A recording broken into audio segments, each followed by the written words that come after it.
बिस्मिल्लाहिर्रहमानिर्रहीम। अस्सलाम वालेकुम। कैसे हैं आप लोग? उम्मीद करती हूँ अल्लाह ताला के फजल करम से आप बिल्कुल ठीक होंगे। आज मैं आपके लिए बहुत ही ज़्यादा मज़ेदार मतंजन की रेसिपी लेके आई हूँ, जो बहुत ही ज़्यादा मज़ेदार बनते हैं और जल्दी से तैयार हो जाते हैं। इसके लिए 1 कप चावल ले लिए थे और उनको अच्छी तरीके से भिगो के मैंने बॉयल कर लिया था। एक कनी रह जाए इतनी हमने बॉयल करने हैं।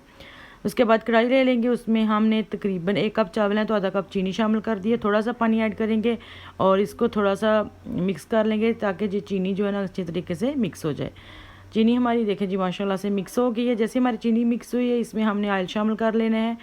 ऑयल हम तकरीबन 1/2 कप इसमें ऐड करेंगे और ऐड करने के बाद इसको दोबारा से हमने पका लेना है। 1 से 2 मिनट के लिए हम इसको पकाएंगे। चीनी भी अच्छी तरीके से मेल्ट हो जाएगी और बहुत ही अच्छे तरीके से हमारा शीरा तैयार हो जाएगा। ये देखें जी माशाल्लाह से बिल्कुल शीरा तैयार हो गया। अब हम इसमें चावल बॉयल करके रखे हुए थे वो ऐड कर देंगे और ऐड करने के बाद इसको अच्छे तरीके से सेट करें। इनको मिक्स नहीं करेंगे, अगर मिक्स करेंगे तो चावल हमारे हो जाएंगे सख्त। ऐसे ही हमने ऊपर सेट किए हैं। सेट करने के बाद इसके ऊपर हम ऐड करें जी कलर। सबसे पहले मैंने येलो कलर ले लिया है, उसके बाद ऐड करेंगे हम ग्रीन कलर। आप अपनी चॉइस से कलर को जो भी आप पसंद करते हैं ऐड कर सकते हैं। और साथ ही मैंने रेड कलर ले लिया है।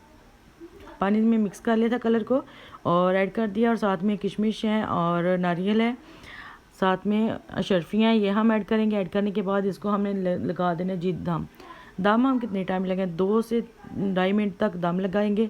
ये देखें जी माशाल्लाह से दम हमने लिया जी खो। ये देखें जी माशाल्लाह से बहुत ही मज़ेदार। और चावल हमारे बिल्कुल एक एक कनी अलग से हैं और बहुत ही अच्छे तरीके से गल चुके हैं। अब हम इसे कर लेते हैं जी डिश आउट।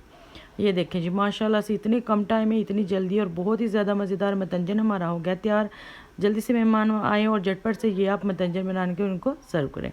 अगर आपको रेसिपी पसंद है लाइक शेयर ज़रूर कीजिएगा। इसी के साथ इजाज़त चाहूँगी। दुआ में याद रखिएगा। अल्लाह हाफिज़।